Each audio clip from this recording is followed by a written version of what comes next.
Kejaksaan Agung diketahui telah menetapkan 2 tersangka dalam kasus dugaan korupsi impor gula. Sosok 2 tersangka tersebut adalah mantan Menteri Perdagangan Thomas Lembong dan CS sebagai Direktur Pengembangan Bisnis PT PPI. Direktur Penyidikan Jaksa Agung Muda Bidang Tindak Pidana Khusus Abdul Qohar menyebut Thomas Lembong telah memberikan izin persetujuan impor gula kristal mentah 105.000 ton kepada PT AP. Impor tersebut dilakukan ketika Indonesia surplus gula. Di sisi lain impor gula harusnya dilakukan BUMN, namun Tom Lembong mengizinkan PT AP melakukan impor. Berdasarkan hasil penyidikan, kerugian negara akibat perbuatan Tom Lembong dan CS adalah 400 miliar rupiah. Kini setelah mendapatkan alat bukti yang cukup, Tom Lembong dan CS pun ditetapkan sebagai tersangka. Penyidik menetapkan status saksi terhadap 2 orang menjadi tersangka karena memenuhi alat bukti bahwa yang bersangkutan telah melakukan tindak pidana korupsi. Adapun kedua tersangka adalah 1. TTL selaku Menteri Perdagangan periode 2015 hingga 2016. Abdul Qohar dalam konferensi pers pada Selasa 29 Oktober 2024 malam menjelaskan bahwa kedua tersangka atas nama CS selaku Direktur Pengembangan Bisnis pada PT PPI periode 2015 hingga 2016.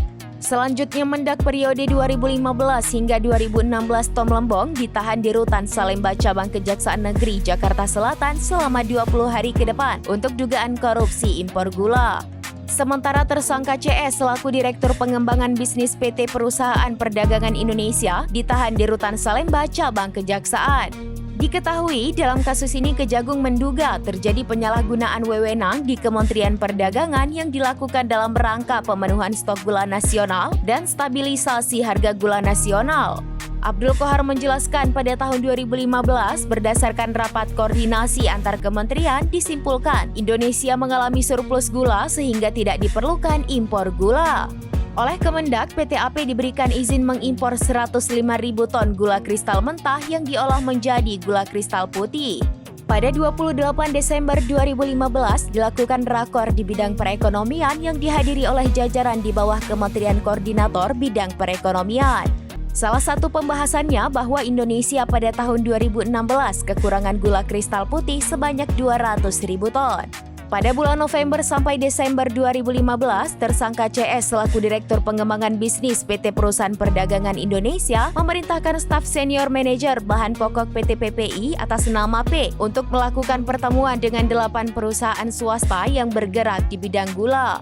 Abdul Qohar mengatakan izin industri ke-8 perusahaan swasta yang mengelola gula kristal mentah menjadi gula kristal putih sebenarnya izin perindustriannya adalah gula kristal rafinasi yang diperuntukkan untuk industri makanan, minuman, dan farmasi. PT PPI pun diduga mendapatkan fee dari 8 perusahaan yang mengimpor dan mengolah gula.